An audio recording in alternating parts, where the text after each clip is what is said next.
So guys, ito po yung ating ingredients sa igat. Yung eel fish.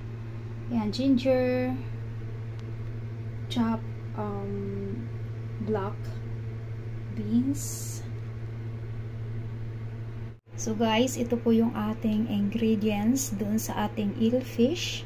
Yung igat sa Tagalog. Ayan, yung ating mandarin peel. Mandarin to yung yung balat ng dalandan. Yan, pero dried po siya. May mabibili yan dito sa Hong Kong.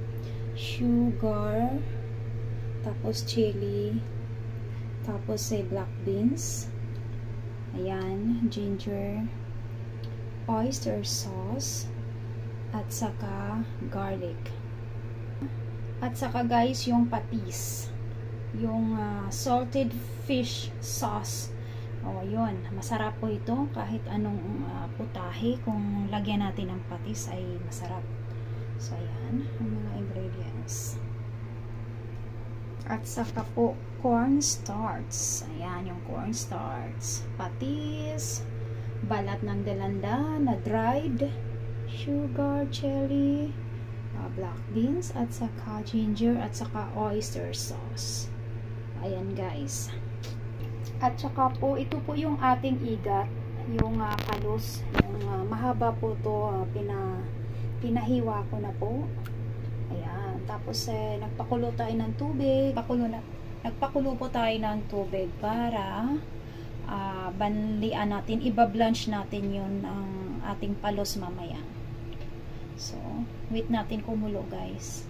So, ito po yung ating balat ng dalandan ay ating ibabad sa tubig para lumambot siya at ating hiwa-hiwain mamaya.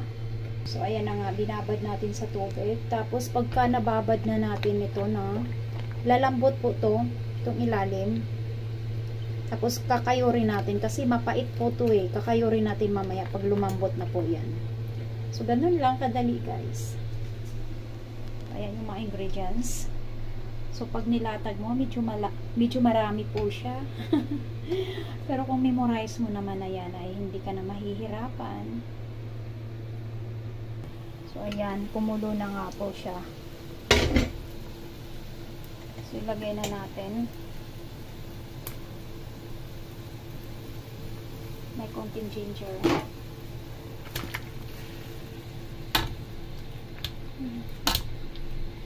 Bilang lang tayo ng 1 to 20. 1, 2, 3, 4, 5, 6, 7, 8, 9, 10, 11, 12, 13, 14, 15, 16, 17, 18, 19, 20. So, alisin na natin dyan sa tubig guys. Para maalis lang po yung lansa niya.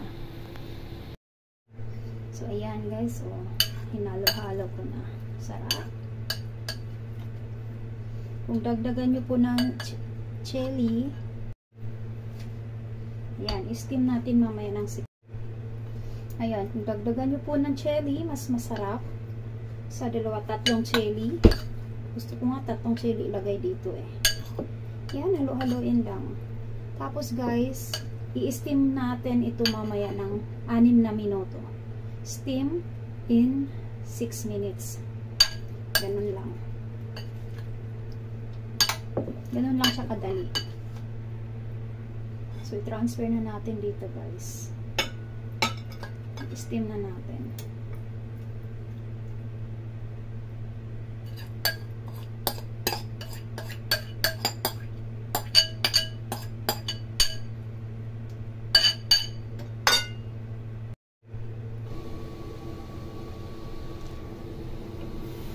So, ayan na nga po. Sinalang na natin. Aantayin lang natin ng 5 minuto. Bilis lang, diba? So, alam nyo ba guys, ngayon lang ako nakakain ng ganito, pero ang sarap. So, pwede nyo rin pong gayahin. Ganito lang pala, 6 na minuto, luto na. Pwede nang makakain ng palos.